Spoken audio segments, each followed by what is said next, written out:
숨 쉬는 순간마다 내 앞에 어려운 일 보내 주님 앞에 이 몸을 맡길 때 슬픔 없네 두려움 없네 주님의 그 자비로운 손길 항상 좋은 것 주시도다 사랑스레 아픔과 기쁨을 수고와 평화와 안식을 3월 1일 주일 예배 하나님께 올려드리도록 하겠습니다.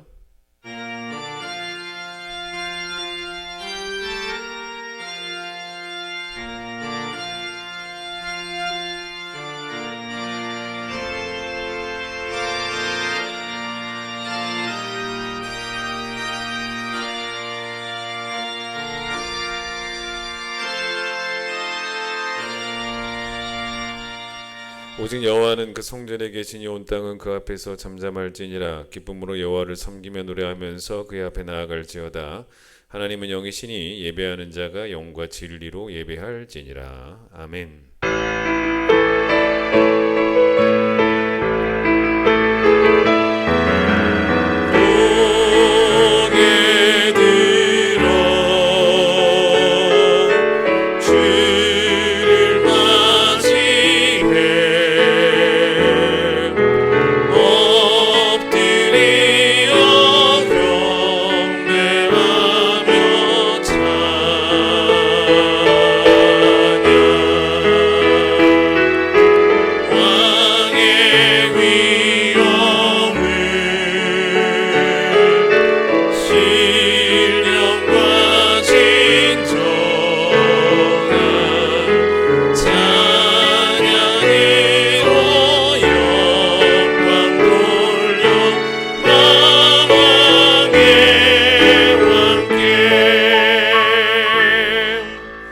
성시교독 124번입니다. 내 하나님이여 내 하나님이 어찌 나를 버리셨나이까? 어찌 나를 멀리하여 돕지 아니하시오며 내 신음소리를 듣지 아니하시나이까? 내 하나님이여 내가 낮에도 부르짖고 밤에도 잠잠하지 아니하오나 응답하지 아니하시나이다. 이스라엘의 찬송 중에 계시는 주여 주는 거룩하시니이다. 우리 조상들이 주께 의뢰하고 의뢰하였으므로 그들을 건지셨나이다. 그들이 주께 부르짖어 구원을 얻고 주께 의뢰하여 수치를 당하지 아니하였나이다. 나를 멀리하지 마옵소서. 환난이 가까우나 도울 자 없나이다. 악한 무리가 나를 둘러 내 수족을 찔렀나이다. 내가 내 모든 뼈를 셀 수 있나이다. 그들이 나를 주목하여 보고 내 겉옷을 나누며 속옷을 제비 뽑나이다. 여호와여 멀리하지 마옵소서. 나의 힘이시여 속히 나를 도우소서. 나를 사자의 입에서 구하소서. 주께서 내게 응답하시고 들소의 뿔에서 구원하셨나이다. 내가 주의 이름을 형제에게 선포하고 회중 가운데서 주를 찬송하리이다. 여호와를 두려워하는 너희여 그를 찬송할지어다. 야곱의 모든 자손이여 그에게 영광을 돌릴지어다. 너희 이스라엘 모든 자손이여 그를 경외할지어다. 아멘. 이 시간 여러분의 모든 죄악을 주 앞에 고백하도록 하겠습니다.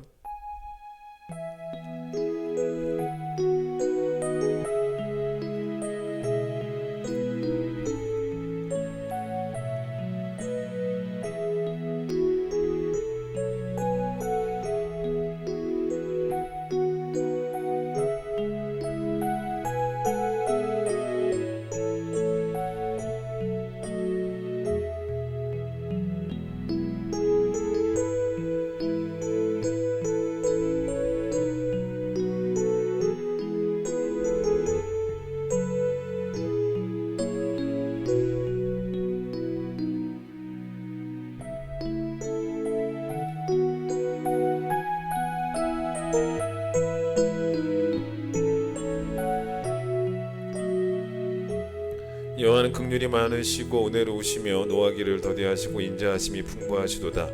우리의 죄를 따라 우리를 처벌하지는 아니하시며 우리의 죄악을 따라 우리에게 그대로 갚지는 아니하셨으니 하늘이 땅에서 높음같이 그를 경외하는 자에게 그의 인자하심이 크심이로다. 아멘. 신앙 고백 함께 하시겠습니다. 나는 전능하신 아버지 하나님 천지의 창조주를 믿습니다. 나는 그의 유일하신 아들 우리 주 예수 그리스도를 믿습니다.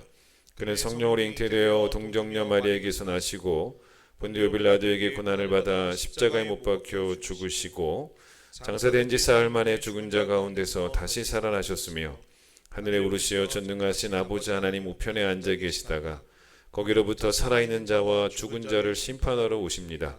나는 성령을 믿으며 거룩한 공교회와 성도의 교제와 죄를 용서받는 것과 몸의 부활과 영생을 믿습니다. 아멘. 310장 함께 찬양하시겠습니다.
주시는 말씀은 로마서입니다. 로마서 8장을 보도록 하겠습니다. 신약성경 250페이지, 신약성경 250페이지, 로마서 8장 18절 한 절 말씀입니다. 로마서 8장 18절, 신약성경 250페이지. 제가 읽도록 하겠습니다. 생각하건대 현재의 고난은 장차 우리에게 나타날 영광과 비교할 수 없도다. 아멘. 오늘 기도는 배종성 집사님 기도십니다. 집사님께서 기도문을 보내오셨고 제가 대신해서 읽도록 하겠습니다. 세상 만물을 창조하시고 모든 것을 주관하시는 하나님께 감사와 경배를 드립니다. 하나님 아버지, 온 나라와 온 세상이 신종 코로나 바이러스로 인해 우왕좌왕하며 공포와 두려움으로 떨고 있습니다.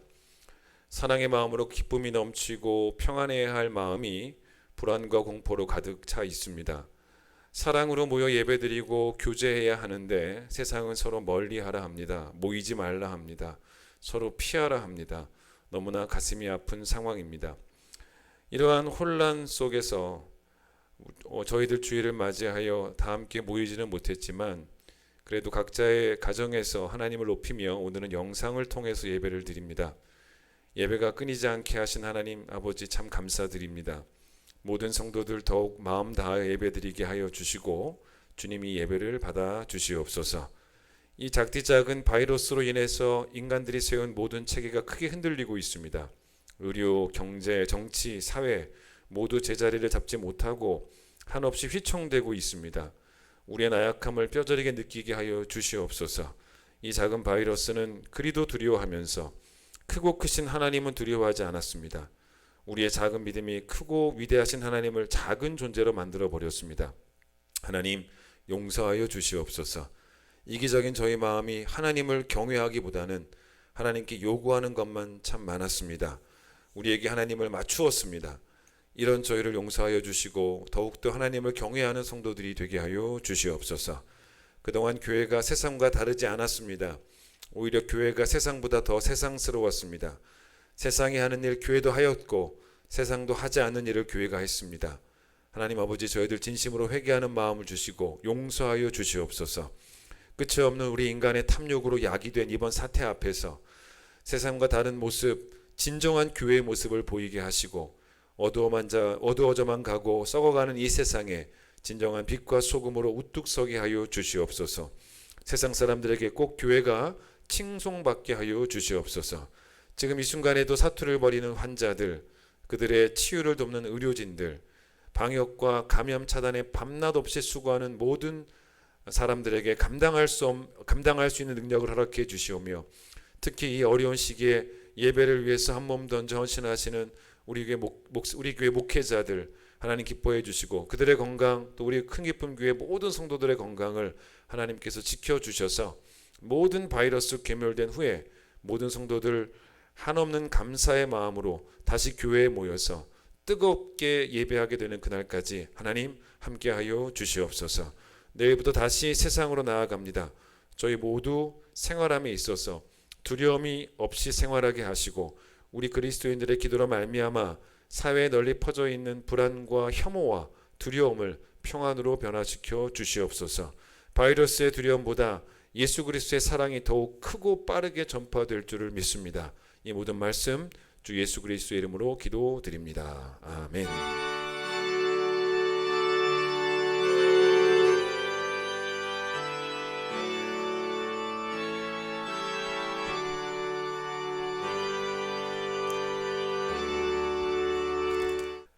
50장 찬송하시면서 봉헌하겠습니다.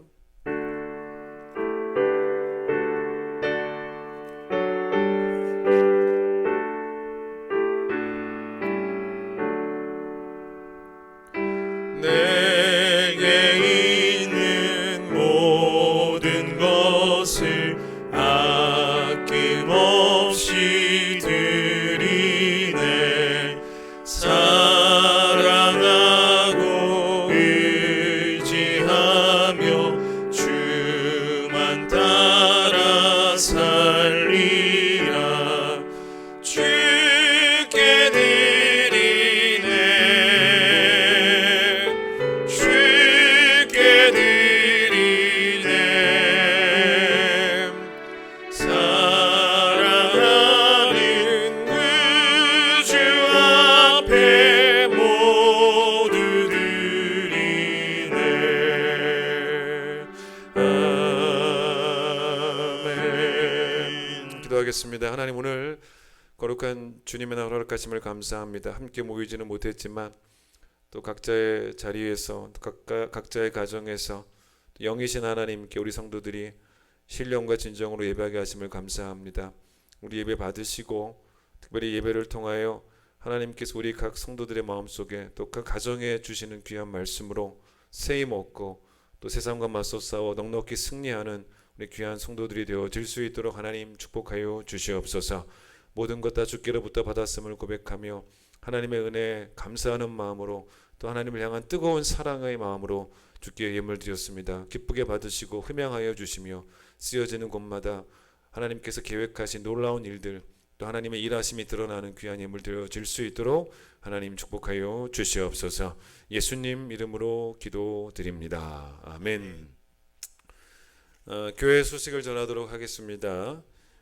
지금은 사순절입니다. 사순절은 예수 그리스도의 고난을 또 십자가의 은혜를 우리가 마음으로 깊이 만남에 묵상하는 시간입니다. 경건함으로 살아가는 귀한 사순절이 되기를 바랍니다. 태국 후웨이 무따이 지역 성전 입당 예배가 이번 주 6일에 태국에서 있습니다.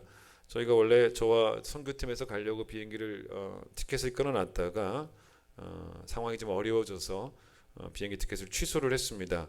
그래서 우리 신주영 선교사님이 이제 우선 예배를 입당 예배를 드리실 것이고요. 나중에 또 상황이 좋아지면 또 교회를 잘 지었나 저희가 가서 확인을 해봐야 되기 때문에 나중에 저와 또 선교부에서 다녀오도록 하겠습니다. 찬양하겠습니다.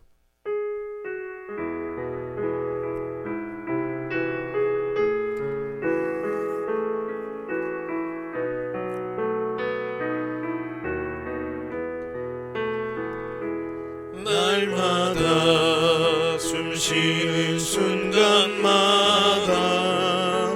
내 앞에 어려운 일 보내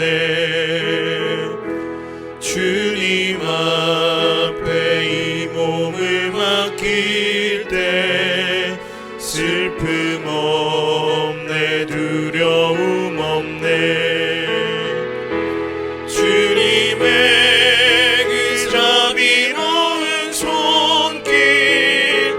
항상 좋은 것 주시도다 사랑스레 아픔과 기쁨을 수고와 평화와 안식을 어려운 때를 지나가고 있습니다. 이 고난이 빨리 지나가기를 바라는 것이 우리 모두의 바람이겠죠. 그런데 이 고난이 빨리 지나가는 것도 물론 중요하겠지만 우리가 잊지 말아야 되는 것 중에 하나가 뭐냐면 이 고난 중에도 우리가 우리의 생각을 잘 지켜내는 것. 뭐 고난을 원하는 사람이 어디 있겠습니까? 바이러스를 원하는 사람이 우리 가운데 누가 있겠습니까? 그런데 이러한 때에 제가 목회자로서 여러분에게 고난의 원인을 설교하는 것, 왜 이런 고난이 있는지 이건 사실 쉽지 않습니다. 그런데 우리가 고난의 원인을 알지 못한다고 해서 우리가 할 일이 없는 건 아닙니다.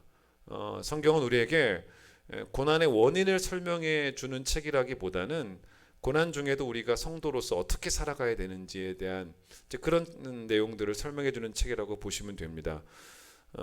고난 중에 우리가 해야 될 일 중에 하나가 바로 뭐냐면 우리의 생각을 지켜내는 것. 이게 우리가 해야 될 일이라는 것이죠. 이걸 저는 오늘 뭐라고 말씀드리고 싶으냐면 좋은 생각의 힘, 좋은 생각의 능력 이렇게 말하고 싶습니다. 성경이 우리에게 아브라함의 믿음을 본받으라고 말을 하는데 근데 이제 아브라함의 믿음이 뭐였냐는 거죠. 여러분 아브라함의 믿음이 환경을 바꾸는 능력이었습니까? 아브라함의 믿음이 상황을 역전시키는 그런 능력이었냐는 겁니다. 아브라함은 자식이 없다는 고난이 있었죠. 근데 그 시대에 자식이 없다는 것은 지금 이 시대보다 훨씬 더 감정적으로 견뎌내기 어려운 괴로운 일이었을 거라는 거예요. 그런데 아브라함이 100세 그리고 사라가 90세에 이제 드디어 이삭을 얻게 됩니다.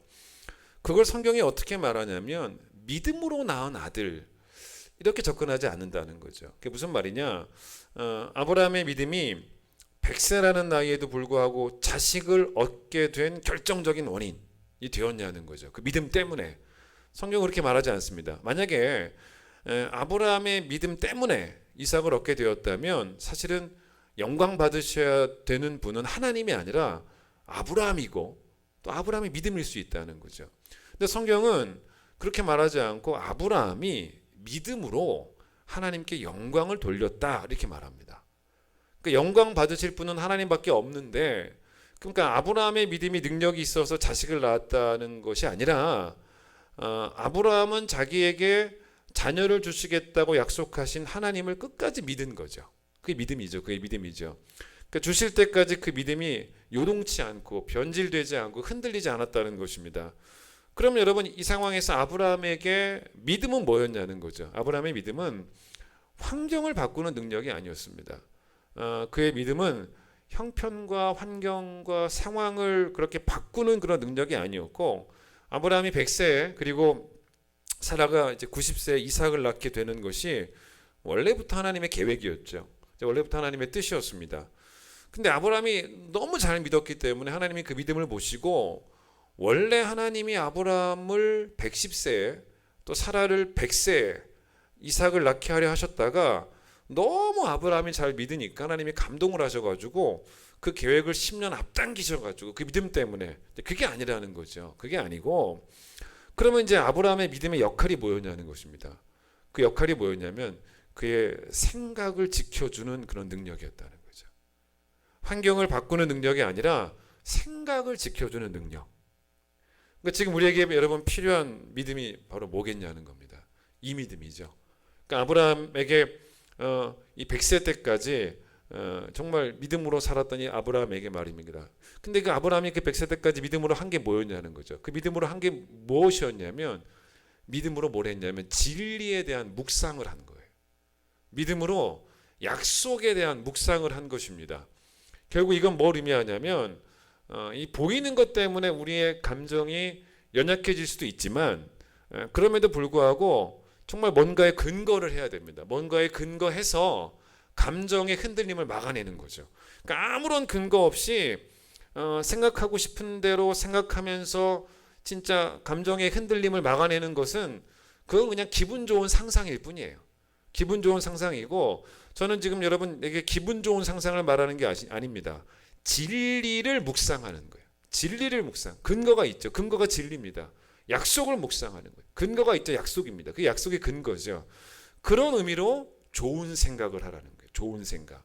이걸 팀 켈러라는 분이 그분의 책에서 뭐라고 말했냐면, 믿음은 하나님에 관해서 생각하고 또 그분에 관한 사실들에 집중하는 힘이라는 거예요. 하나님에 관해 생각하면서 하나님에 관한 그 사실, 하나님에 관한 그 진리, 그 팩트, 거기에 집중하는 힘이라는 거죠. 우리는 어쩌면은 이런 상황 속에서 하나님을 향해서 원망이 생길 수가 있지 않겠습니까? 도대체 이 바이러스가 뭐냐는 거죠. 그러면서 우리는 어떻게 원망할 수도 있냐면, 하나님이 내 형편과 내 상황을 알고는 계시는 겁니까? 라는 질문을 할 수 있습니다. 우리 교회 자영업 하시는 분들도 많이 계시는데, 이번 코로나 때문에 더더욱 어려워진 분들도 많이 계실 것 아니겠습니까? 여러분, 그러면 가게에 손님도 찾아오지 않는 막 그런 현실입니다. 그러면 우리는 도대체 하나님이 내 형편과 상황을 알고 계시는 게 맞는가? 뭐 그런 의문을 가지면서 진짜 우리의 질문이 자꾸 어디로 빠져가냐면, 하나님이 과연 나를 아시는가? 나를 아시는가? 집중을 하게 됩니다. 근데 믿음의 선배들은 그렇게 하지 않았다는 거예요. 성경에 나오는 믿음의 선배들은 어떻게 했냐면, 그런 어려운 형편 속에 있다 할지라도 그들은 하나님을 배우려고 합니다. 하나님에 대한 진리를 배우려고 합니다. 하나님에 관한 사실을 배우려고 합니다. 하나님을 알려고 합니다. 그건 하나님에 대한 기분 좋은 상상을 자기 멋대로 하는 게 아니고, 하나님에 대한 진리에 근거한 생각들을 하고 싶어서, 하나님을 알아야지만 생각을 잘할 수 있으니까 하나님에 대한 그 진리에 대한 그런 것을 근거로 한 묵상으로 마음과 생각을 지켜내기 위해서 하나님을 알려고 했다는 거. 오히려 그 C.S. 루이스라는 분이 그분의 책 헤아려 본 슬픔이라는 책에서 이런 이야기를 합니다. 한번 들어보세요. 위험한 것은 내가 더 이상 하나님을 믿지 않는다는 점이 아니다. 진짜 위험한 것은 그분에 관해 소름 끼치는 것들을 믿게 되는 것이다. 내가 두려워하는 결론은 그러므로 하나님은 없다는 것이 아니라, 그러므로 하나님은 바로 이런 분이니 더 이상 속지 말자, 이것이다. 이게 무슨 말이냐면요, 하나님은 아예 없다, 물론 이렇게 생각하는 것도 물론 문제가 되지만, 이것보다 더 문제는 뭐냐면 하나님에 대한 오해를 하는 것. 그러니까 이게 더 문제라는 것입니다. 무슨 말이냐면 하나님이 살아계시는데 내가 하나님 살아계시는 거 믿긴 믿겠다는 겁니다. 근데 살아계시는 하나님이 이것밖에 안 되는 하나님이라는 거죠. 내가 하나님을 믿기는 하는데 이것밖에 안 되는 하나님으로 하나님을 믿는 것, 되게 시시한 믿음 아니겠습니까? 되게 시시한 믿음입니다. 이게 더 위험하다는 거예요, 사실은.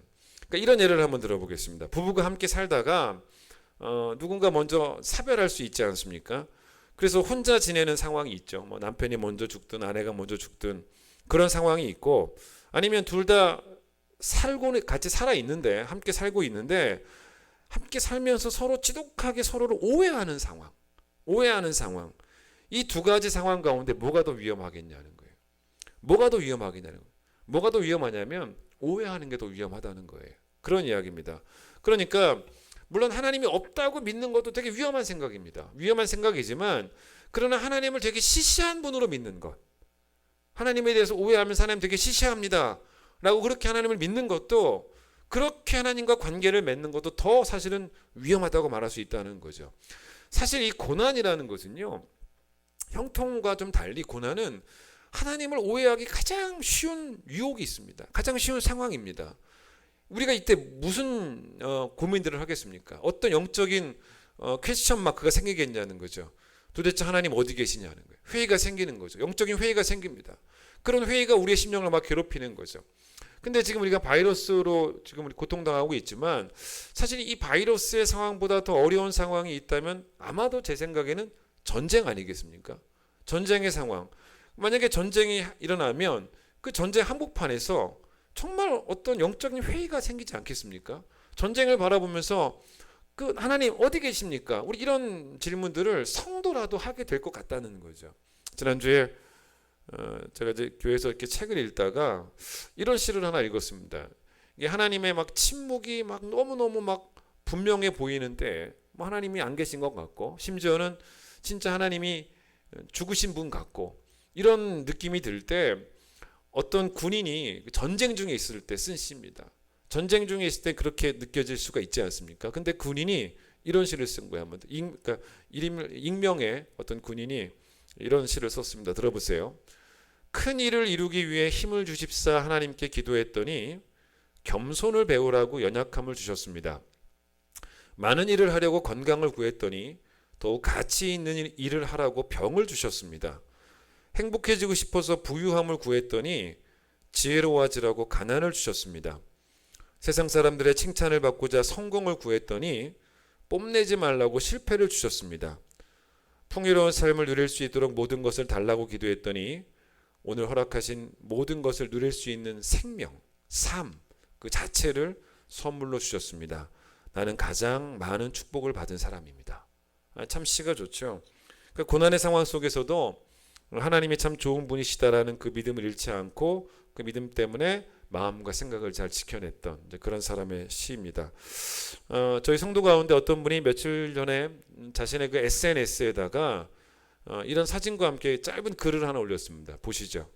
예, 이런 사진인데 서울 자신의 그 직장에서 이제 퇴근하기 전에 도심을 찍은 사진입니다. 이제 그날 비가 온 것 같아요. 그런데 이제 이분이 이렇게 그 사진을 찍으면서 그 밑에다가 하나 글을 썼는데 뭐라고 썼냐면, 보이시죠? 뭐라고 글을 썼냐면 빗물에 흘려보낼 수 있다면 얼마나 좋을까. 그렇죠? 빗물에 흘려보낼 수 있다면 얼마나 좋을까. 맞죠? 여러분 정말 그랬으면 좋겠어요. 이 빗물에 바이러스가 다 지나가면 다 이렇게 흘려보내지면 얼마나 좋겠습니까? 근데 사실은 빗물에 바이러스가 씻겨 나가지는 않겠죠. 이게 참 뭐 우리가 할 수 있는 뭐 기분 좋은 상상이기는 하지만, 제가 이 글을 이제 읽으면서 어떤 생각을 했냐면, 이건 이제 기분 좋은 상상이고, 그러나 우리가 해야 될 생각은 진리에 근거한 정말 좋은 생각을 해야 되는데, 그래서 이런 생각이 들더라고요. 하나님 정말로 빗물에 바이러스가 씻겨져 나가지는 않겠지만, 근데 어떤 생각이, 하나님 근데 우리의 죄는 예수 그리스도의 보혈로 다 씻겨져 나갔습니다. 이런 고백을 하게 되더라고요. 그럼 바이러스보다 훨씬 더 위험한 게 있다면 여러분 그게 뭐겠습니까? 우리의 죄죠. 죄입니다. 여러분 코로나 바이러스는 우리 성도들이 걸릴 수도 있고 아니면 피할 수도 있습니다. 아니, 목사인 저도 걸릴 수도 있는 거겠죠. 그러나 여러분 죄는 어떠냐면 아무도 피할 수가 없습니다. 죄는 아무도 피할 수가 없어요. 야, 너는 죄인이지만 나는 다행스럽게 의인이다 라고 말할 수 있는 사람은 아무도 없죠. 너는 바이러스에 걸렸지만 나는 안 걸렸네 이런 말은 할 수 있겠지만 너는 죄인이지만 나는 의인이다 라고 말할 수 있는 사람은 아무도 없습니다. 성경에 하나님 앞에서 아무런 의인도 없다고, 모두 다 죄인이라고, 의인은 없나니 하나도 없다라고 로마서에서 말하고 있고, 근데 여러분 우리가 이 죄라는 걸 생각해 보게 되면요, 우리는 태어나면서부터 죄인으로 태어났다는 거죠. 그리고 우리는 오늘도 사실은 죄를 짓습니다. 근데 이 죄는 사실 우리에게 어떤 의미가 있냐면 영적인 바이러스죠. 아주 위험한 바이러스입니다. 근데 그 바이러스가 이 내 존재에 꽉 채워진 채로 우리는 태어났고 또 우리는 살아왔고 지금도 살고 있고, 그러니 우리가 하나님 앞에서 아무도 의인이 없지 않습니까?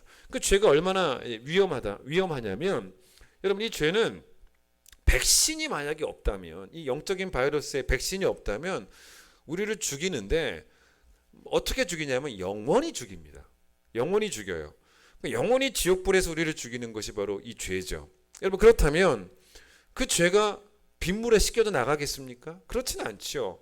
이걸 예레미야 13장 23절에서 어떻게 표현하냐면, 구스인이 그의 피부를, 표범이 그의 반점을 변하게 할 수 있겠냐는 것입니다. 무슨 말이냐면 사람이 피부 색깔을 바꿀 수 있겠냐는 거예요. 표범이 자신의 그 몸에 있는 반점을 지울 수 있겠냐는 것입니다. 예전에 흑인들이 아주 옛날에 비참한 대우로 인종차별을 받았겠죠. 왜냐면 지금은 또 코로나 때문에 동양 사람들이 전 세계에서 인종차별적인 대우를 당합니다. 지금 밖에 나가면 외국에 가게 되면 얼마 전까지는 당신 중국 사람이었냐 이러고 있었는데 이제는 당신 한국 사람이냐, 또 여러 세계 나라에서 한국 사람들 못 들어오게 하고 있고 그렇게 우리가 좀 차별을 당합니다. 그런데 여러분 예전에 흑인들이 그렇게 비참한 그 대우를 받을 때 자기들의 피부 색깔이 싫어가지고 빗속으로 뛰어 들어가서 빗물로 그 피부 색깔을 지울 수가 있었겠냐는 거예요. 안 되지 않습니까? 표범이 그렇습니다. 표범이 평생 반점을 가지고 살아가는 거지 그게 싫다고 표범이 빗물 속에서 다닌다고 해서 그 반점이 지워지겠습니까? 그런 이야기거든요. 그러니까 결국 이 예레미야의 이 말씀은 뭐냐면 우리는 태어나면서부터 비참한 죄인이라는 거예요. 구스인처럼 표범처럼 비참한 죄인이라는 그런 이야기입니다. 그렇게 우리의 존재에 정말로 꽉 채워진 그 죄는 빗물에 씻겨져 나가지는 않는다는 거죠. 그 죄는 여러분 예수의 보혈로 씻겨져 나갑니다. 예? 하늘에서 내리는 소낙비로 씻겨져 내려가는 것이 아니고 십자가에서 흘리신 그 보혈의 샘물로, 그 보혈의 샘물로 씻겨져 나간다는 거죠. 그래서 스가랴 13장 1절에서 예수님을 예언하면서 구약 성경이 아닙니까? 예수님을 뭐라고 예언하냐면 예수 그리스도는 죄와 더러움을 씻는 셈이다, 이렇게 설명하고 있습니다. 그러니까 코로나 바이러스를 치료하는 백신은 이미 아직 개발되지 않았지만 여러분 우리의 죄의 문제, 우리의 영적인 바이러스, 죄의 문제를 완전히 완벽하게 해결하는 백신은 이미 만세 전부터 하나님이 택하신 주의 백성들을 위해서 예비해 두신 예수 그리스도의 보혈의 피였다는 거죠. 그게 바로 백신이었다는 것입니다. 십자가의 보혈이었다는 거죠. 여러분 지금은 이런 좋은 생각들이 필요한 것 같아요. 이런 좋은 생각들로 우리 너무 힘든 하루하루를 보낼 때 이런 진리에 근거한 이런 좋은 생각들로 우리가 우리 마음을 지켜내는 것. 이스라엘 백성들이 애굽에서 탈출을 할 때 하나님 애굽에 있는 사람들에게 10가지 재앙을 내립니다. 근데 그 재앙의 마지막 재앙이 뭐였냐면 장자의 죽음이었죠. 근데 사실 이 장자의 죽음은 피할 길이 있었습니다. 어떻게 하면 피할 수 있었냐면 하나님께서 이스라엘 백성들에게 어린 양 붙잡아 와서 그 피를 그 집 좌우 문설주와 임방에 발라라. 그러면 그 피를 보면 내가 너희를 넘어가겠다, 이렇게 말씀하십니다. 재앙이 너희에게 내리지 않게 하겠다. 그게 바로 뭐냐면 유월절입니다. 유월절 넘어가겠다. 그런데 여러분 예수 믿는 자들에게 코로나 바이러스가 넘어갑니까? 절대로 얼씬하지 않습니까? 그 옛날 유월절 때처럼 우리도 어떤 영적인 좀 조치를 좀 미리미리 취해 놓으면 절대로 얼씬하지 않는 게 그런 코로나 바이러스겠냐는 거죠. 근데 그런 건 아닌 것 같다는 거죠. 여러분 중세 시대 때 어떤 일들이 있었냐면 성찬식을 할 때 성찬식 하다가 병이 들었습니다. 이상하잖아요. 아니 성찬식 하는데 왜 병이 드냐는 거죠. 왜 그랬냐면 성찬식을 할 때 그때 중세 시대에 어떤 성찬기를 썼냐면 나무로 된 성찬기를 썼단 말입니다. 근데 이 나무로 된 성찬기를 쓰다 보니까 거기에 막 곰팡이도 쓸고 또 세균도 묻고 이러면서 성찬식을 하다가 병드는 사람들이 생겼다는 거예요. 그러니까 이제 교회가 안 되겠다 싶어가지고 성찬기를 뭐로 바꿨냐면 나무에서 은으로 바꿉니다. 근데 은으로 바꾼 게 그냥 이렇게 겉보기 좋게 하려고 그렇게 화려하게 바꾼 게 아니고 위생을 위해서, 성도들의 건강을 위해서 성찬식을 하다가도 병이 들더라는 거예요. 사실은 그런 일들이 벌어졌다는 것입니다. 정말 성도 가정에, 여러분 가정에 어떤 누구도 이 바이러스에 걸리는 사람이 없으면 참 좋겠지만 그 옛날 유월절처럼 그렇게 우리 가정은 뛰어넘어가는 그런 질병은 아닌 것 같다는 거죠. 그런데 결국 성경은 우리에게 뭘 집중하게 만드냐면 이 유월절 어린 양이 장차 오실 예수 그리스도를 예표한다라고 말을 합니다. 그러니까 바울이 고린도전서 5장 7절에서 예수님은 우리에게 유월절 어린 양이다라고 선포를 합니다. 그러니까 이 유월절을 생각할 때 우리가 어떤 생각하면 되냐면 바이러스로부터 우리가 안전하게, 우리만 안전하게 보호받을 때만이 하나님이 우리 하나님이 되시는 것은 아니라는 거죠. 그건 아니더라도 예수 그리스도께서 십자가 위에서 우리를 위한 어린 양이 되셨다는 것만으로, 우리의 죄를 씻어내는 샘물이 되셨다는 것만으로도, 그래서 죄와 사망의 권세가 우리를 뛰어넘어갔다는 것만으로도 하나님은 이미 충분히 우리 하나님이 되어주실 수 있는 것이고 이미 충분히 나의 하나님이시라는 거죠. 그걸 얘기하는 것입니다. 저는 여러분이 참 보고 싶습니다. 오늘 이렇게 예배를 드리는데 여기 뭐 여러분 안 보이겠지만 교육자들 뭐 몇 명 하고 또 반주하시는 뭐 권사님, 집사님 그렇게 계시는데 여러분이 되게 보고 싶기는 합니다. 뭐 지금 이 시간 이제 여러분 교회도 못 가고 교회 가고 싶은데 여러분 이렇게 집에서 예배드리는 상황들 때문에 가슴이 아파서 눈물 나는 분들도 많이 계실 거란 말입니다. 여러분에게 우리 큰기쁨교회가 어떤 곳이었냐는 것입니다. 우리 교회는 여러분에게 한 주 동안 그 지친 영혼이 쉼을 얻는 곳이었습니다. 여긴 여러분에게 영적인 쉼터였습니다.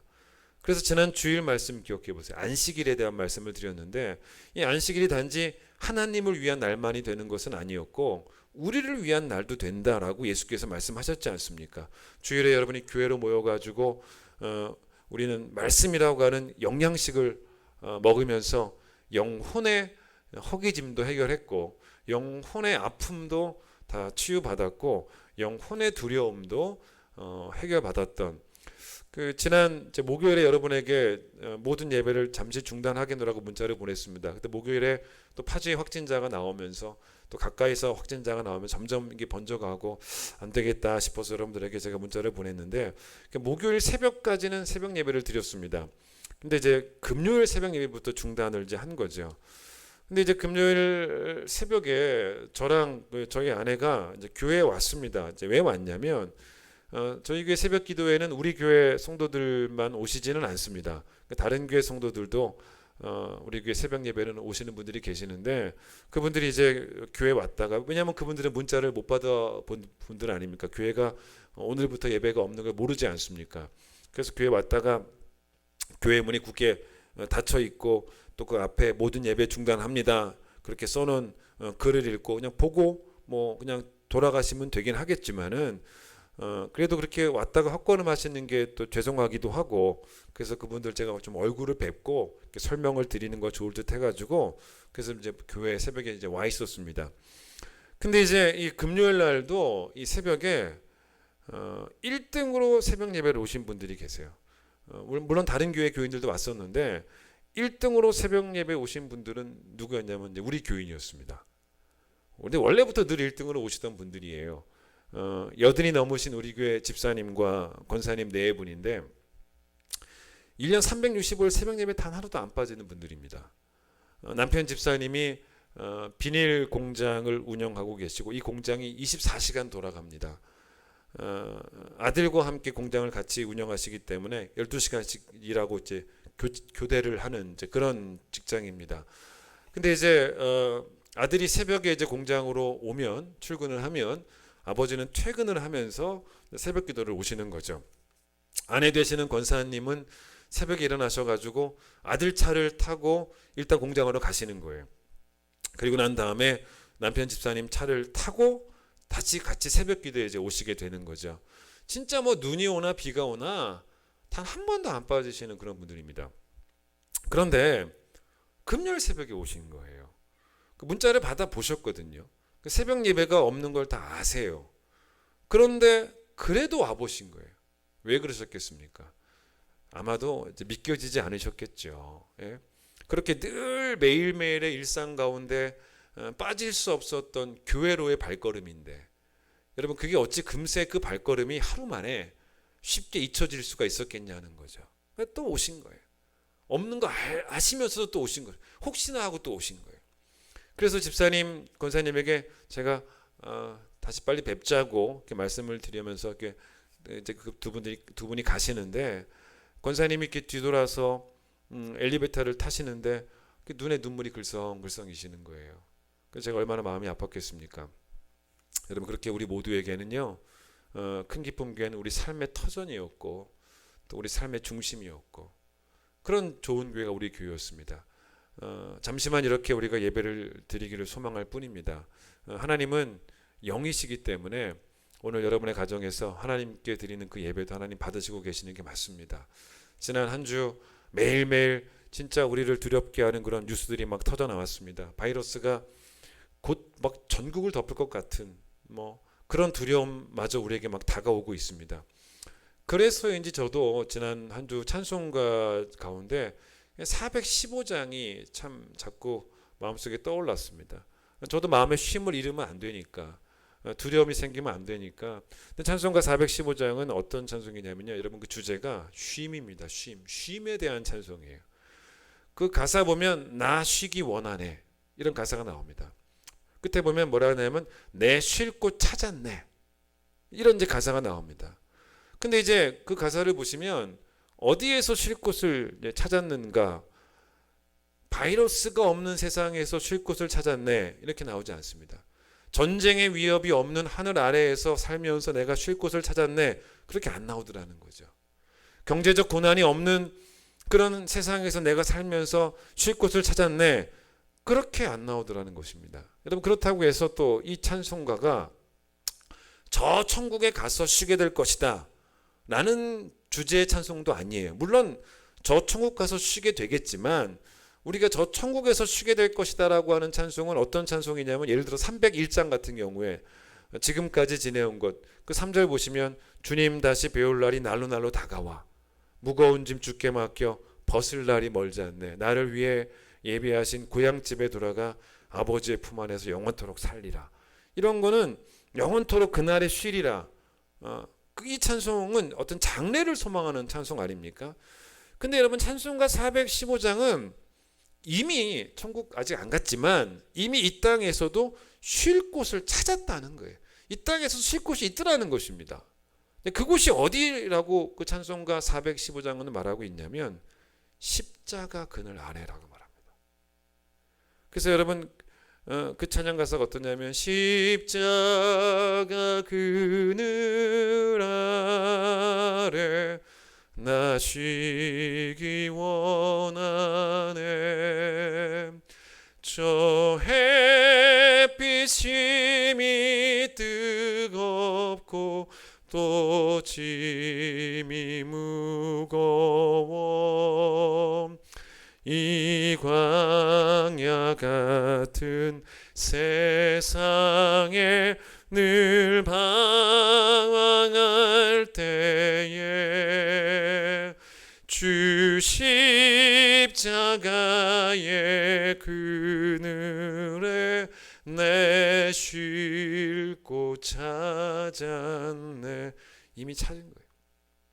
그러니까 바이러스가 있는 하늘 아래 살고 있지만 전쟁의 위협도 있는 대한민국 아래 살고 있지만 하늘 아래 살고 있지만 우리가 쉴 곳은 바로 십자가 아래라는 거예요. 얼마나 귀한 가사입니까, 여러분. 사랑하는 우리 큰 기쁨의 귀한 성도님들, 다시 이곳에서 만날 때까지 주소 안 까먹으셨죠? 파주시 청성로 305 5층 예배실에서 다시 우리가 만날 때까지 잠깐 물리적인 거리는 두고 있지만 여러분의 삶의 모든 자리가 어디 있든지 간에 십자가 그늘 아래가 되기를 간절히 소망합니다. 그 그늘 아래에서 여러분의 영혼이 요동치 않고 누구도 빼앗을 수 없는 그 쉼을 매일매일 얻는, 코로나가 여러분 우리의 일상을 많이 바꿔놨습니다. 우리의 일상을 많이 뺏어가고 있습니다. 맞아요. 그런 상황입니다. 그러나 코로나가 우리의 하나님을 뺏지 못합니다. 코로나가 우리 예수님도, 우리의 성령님도, 우리의 복음도, 우리의 십자가도, 그리고 여러분의 마음속에 있는 교회를 향한 사랑도 뺏을 수는 없다는 거죠. 그 찬송 바로 아래 성경 구절이 하나 적혀 있는데 뭐라고 나오냐면 갈라디아서 6장 14절을 적어놨더라고요. 우리 주 예수 그리스도의 십자가 외에 결코 자랑할 것이 없나니. 자, 이거가 왜 쉼이냐는 겁니다. 쉼에 관한 찬송인데 왜 이걸 거기다 이렇게 성경을 표시해놨겠냐는 것입니다. 여러분 이런 상상을 한번 해보세요. 진짜 하루 종일 자식을 위해서 밖에서 일하는 부모, 평생을 그렇게 자식을 위해 살아간 부모, 자식 잘 되게 하려고 진짜 헌신하고 희생하고 진짜 열심히 돈 벌어서 자식 공부시키고, 그래서 자식을 좋은 대학도 보내고 뭐 좋은 직장도 취직시키고, 여러분 이런 부모, 정말 자식만 바라보고 살아가는 그런 부모에게 쉼이 있죠. 쉼이 뭔지 아십니까? 자식 자랑이에요. 그러니까 자식을 자랑하는 그 순간은 뭐 그동안의 모든 괴로움도 다 잊혀지고, 또 뭐 지금도 만약에 괴로운 일이 있다 할지라도 적어도 자식을 자랑하는 그 순간만은 쉼입니다. 자식 자랑하는 시간은 모든 고통을 잊게 만드는 쉼의 시간이라는 거죠. 근데 여러분 이건요 세상적인 자랑입니다. 이건 세상적인 쉼이죠. 여러분 우리가 지금도 고난의 시간을 지나가는데 고난의 한복판에서 그럼에도 불구하고 여러분과 제가 십자가를 자랑할 수 있다는 것은 나는 하나님을 오해하지 않고 있다는 거죠. 예? 나는 하나님에 대해서 억지스러운 추측을 하지 않는다는 것입니다. 나는 하나님이 여전히 자랑스럽다는 거예요. 그걸 의미하는 것 아니겠습니까? 그래서 그게 진짜 성도에게 쉼이라는 거죠. 이 상황에서도 자랑할 게 있다는 것, 십자가를 자랑한다는 것. 그리고 여러분 우리가 아무리 고난을 많이 당해도요, 사실 예수께서 당하신 고난에 비하면 아무것도 아닙니다. 예수님이 십자가의 고난을 당하셨을 때 그 고난을 어떻게 감당하셨냐면 들어보세요. 히브리서 12장 2절입니다. 믿음의 주여 또 온전하게 하시는 이인 예수를 바라보자. 그는 그 앞에 있는 기쁨을 위하여 십자가를 참으사 부끄러움을 개의치 아니하시더니 하나님 보좌 우편에 앉으셨느니라. 예수님도 고난의 한복판에서 생각을 하셨다는 거예요. 뭘 생각하셨습니까? 앞에 있는 즐거움을 생각하셨다는 거예요. 그 생각으로 고난을 감당하셨다는 것입니다. 그러면서 여러분 히브리서는 우리에게 또 뭘 요구하냐면 예수 그리스도를 깊이 생각하라는 거예요. 그러니까 결국 뭘 의미하냐면 장차 올 영광을 생각하셨던 예수님을 우리도 생각해 보라는 거예요. 또 생각의 힘인 거죠. 여러분 고난을 피할 수 있는 방법이 무엇인지 성경이 좀 알려주면 좋겠지만 성경은 거기에 대한 답을 주는 책이라기보다는 아까 말씀드린 것처럼 고난 중에 우리가 뭘 해야 될지를 말하는 책입니다. 그게 오늘 본문이에요. 오늘 본문 보세요. 오늘 본문의 처음 시작이 뭐냐면 바로 생각하건대입니다. 오늘 설교 제목이기도 하고, 지금 이제 바울이 이 본문을 쓰면서 우리에게 고난 중에 뭘 하라고 말하고 있는 거냐면 좋은 생각하라는 거예요. 좋은 생각. 현재의 고난과 비교할 수 없는 장차올 영광을 자꾸 생각하라는 거예요. 그래야지만 버텨낼 수 있다는 것입니다. 이런 바울이 왜 그랬겠습니까? 이런 바울은 우리보다 더하면 더했습니다. 바울이 우리보다 훨씬 더 심한 형편, 심한 상황에 계속 처해 있었던 그런 사람입니다. 우리보다 더하면 더했지 덜하지는 않았다는 것입니다.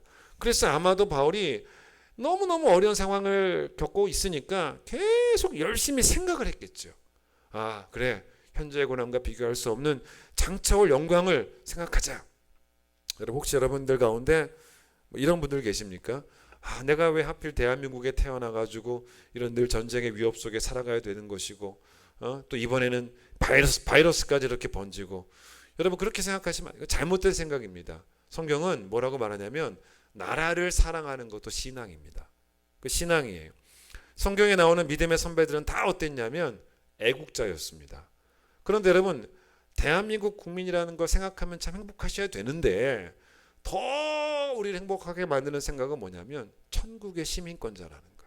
자꾸 생각하셔야 돼요. 그런 생각으로, 좋은 생각으로 어려움을 이겨내는 그런 여러분이 되셨으면 좋겠다는 것입니다. 그 진리에 근거한 생각들로, 하나님의 약속에 대한 묵상으로 여러분 다시 만날 때까지 마음의 평안을 잃지 않는 여러분 모두가 되시기를 간절히 소망합니다. 장신대 총장님께서 임성빈 교수님이라고 기독교 문화를 전공하신 총장님이 계십니다. 근데 장신대 홈페이지에 총장님이 서신을 띄웠어요. 이 상황 속에서 교회가 어떻게 해야 할지, 신학자들이, 장신대 신학자들이 마음을 좀 모았겠죠. 그래서 올린 글이겠죠. 함께 모여서 예배해도 좋겠지만 교회 모여서 이런 상황에서 흩어져서 가정에서 예배 드리는 것도 교회가 택할 수 있는 좋은 선택이다, 좋은 지혜다라고 설명을 하는 이제 그런 서신이었습니다. 제가 한번 읽어드리겠습니다. 코로나 바이러스가 다중 밀집 공간에서 짧은 시간 급속히 확산되는 특성 때문에 많은 교회가 각종 모임을 비롯하여 주일 예배까지도 제대로 드릴 수 없는 상황을 마주하고 있습니다. 이럴 때 한 장소에 모이지 못할지라도 각자 처한 형편에서 영과 진리로 예배할 수 있기를 바랍니다. 종교개혁자 깔뱅은 교회가 비록 지역적으로 또 개별적으로 흩어져 존재하지만 그들은 그리스도의 복음과 성령 안에서 하나의 교회를 이룬다고 보았습니다. 이는 오늘의 한국 교회가 처한 상황에 비추어 볼 때 시사점이 크다 하겠습니다. 각자 흩어져 드리는 예배가 비록 물리적으로는 한 몸을 이루지 못하나 신앙 고백과 참회, 성경 읽기와 해석, 감사와 찬양, 헌금과 결단, 파송의 내용을 동일하게 실행할 때 이것이 그리스도의 말씀과 성령 안에서 한 몸으로 먹는 예배이기 때문입니다. 여기 읽어드린 거는 모든 예배 순서가 보통 이렇지 않습니까? 다시 들어보세요. 신앙 고백과 참회, 성경 읽기와 해석, 감사와 찬양, 헌금과 결단, 파송의 내용. 여러분 오늘 가정에서 이렇게 하고 계신 거지 않습니까? 그 다음 들어보십시오. 따라서 재난의 상황 하에 있는 교회는 흩어진 예배자를 묶으시고 세우시는 말씀의 능력과 성령님의 역사 안에서 하나님과 함께 예배할 수 있습니다. 예수님은 안식일에 선을 행하고 생명을 살리는 것이 옳다고 가르치셨습니다. 병을 고치고 생명을 살리는 행위가 안식일의 거룩성을 저해하지는 않는다는 뜻입니다. 지난주의 설교였습니다. 교회는 그리스도의 사랑을 실천해야 합니다. 생명을 살리고 치유하기 위해 교회와 성도는 현명한 선택을 해야 합니다. 이게 결국 이제 무슨 말이냐면 결론은 지금 이런 말입니다. 같이 모여서 예배드리는 것도 중요하고 또 반드시 필요한 것이지만 지금 상황이 그럴 수 있는 상황이 아니라는 거죠. 그래서 여러분들이 이제 각 가정에서 예배를 드리기 때문에 오늘 여러분이 그렇다고 예배를 안 드린 게 아니고 모이지는 못했지만 각 가정에서 이런 예배 순서를 가지고 예배를 드렸다는 것입니다. 그런데 안식일은 어떤 날이냐? 선을 행하는 날인데 혹시라도 우리의 이 모임 때문에 우리의 모임이 지역사회에 바이러스를 퍼뜨리는 그런 일이 되어버린다면 우리가 모여서 어떤 분이 그런 말 하더라고요. 사회적 거리를 좀 둬야 된다. 사회적 거리. 좀 물리적 거리를 둬야 되는데 우리가 함께 모여가지고 서로 바이러스를 번지는 지역사회에 바이러스를 번지는 만약에 그런 일을 하게 된다면 오히려 교회가 세상에게 나쁜 일을 하는 게 아니냐. 그러니 예배는 예배대로 살리고 세상도 살리자는 거예요. 그러니까 예배는 가정에서 드리고 일단은 계속 그러라는 말은 아니겠죠. 일단은 가정에서 드리고 우리가 오늘 안 모이는 것도 어떤 의미로서는 안식일에 생명을 살리는 일, 선을 행하는 일일 수도 있다는 거예요. 그렇게 해석을 하신 거예요. 참 좋은 해석이라고 생각이 듭니다. 여러분 빨리 뵙고 싶습니다. 그때까지 각자의 삶의 자리에서 좋은 묵상으로 좋은 생각으로 마음과 생각을 잘 지켜내시는 모두가 되시기를 간절히 축원드리겠습니다. 찬양하겠습니다.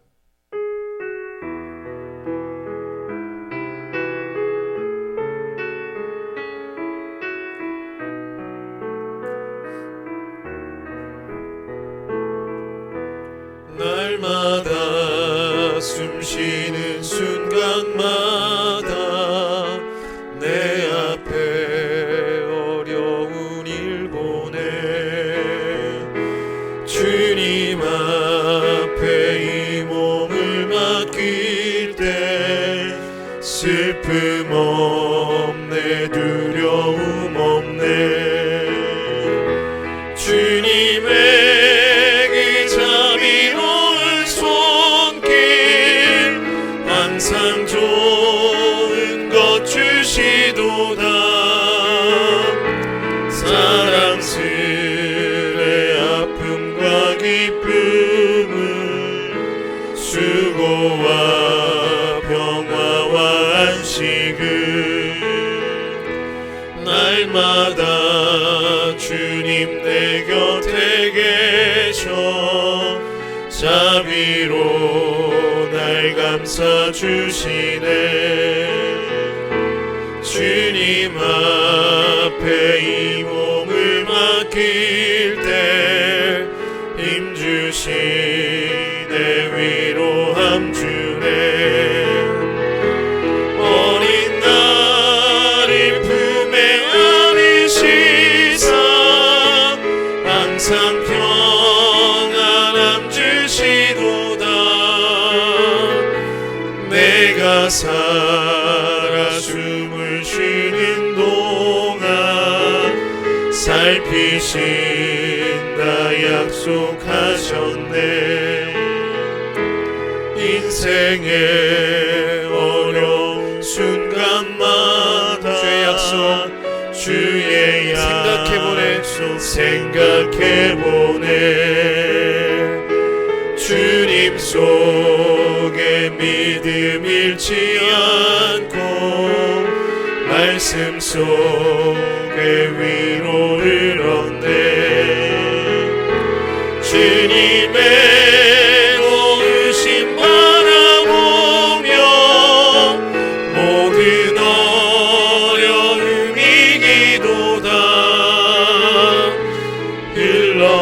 흘러가는 순간순간마다 주님 약속 주님의 자비로우신 손길 주님의 그 자비로운 손길 항상 좋은 것 주시도다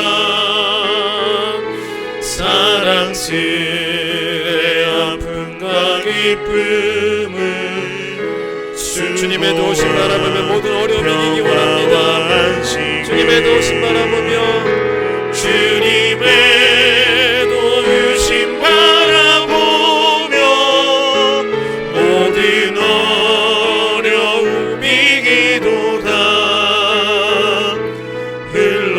흘러가는 순간순간마다 주님 약속 새겨봅니다.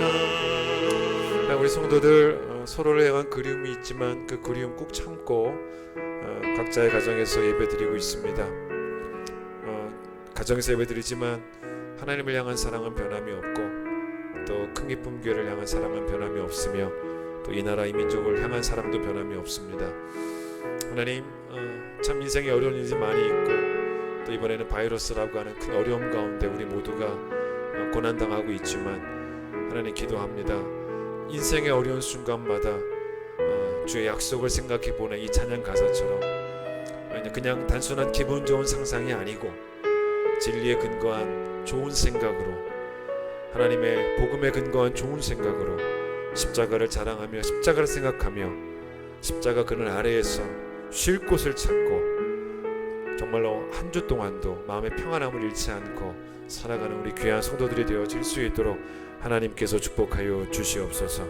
하나님이 우리 함께 하신 것을 또한 믿게 하시고 또 주변의 어려운 자들을 돌아보게 하여 주시고 또 어서 속히 모든 어려움들이 지나갈 수 있도록 기도하게 하여 주시며 하나님 무엇보다도 정말로 우리의 자녀들을 위해서 더 열심히 기도할 때 우리 자녀들이 지금 계약도 미뤄지고 또 집에서 시간들을 보내고 있는데 하나님 바라는 것이 있다면 우리 아이들이 정말로 평안하게 하고 갈 수 있는 그런 상황들이 빨리 올 수 있도록 또 온 성도들이 다시 교회에 모여서 예배드릴 수 있는 그날이 속히 올 수 있도록 하나님께서 은혜 위에 은혜를 나리워 주시옵소서.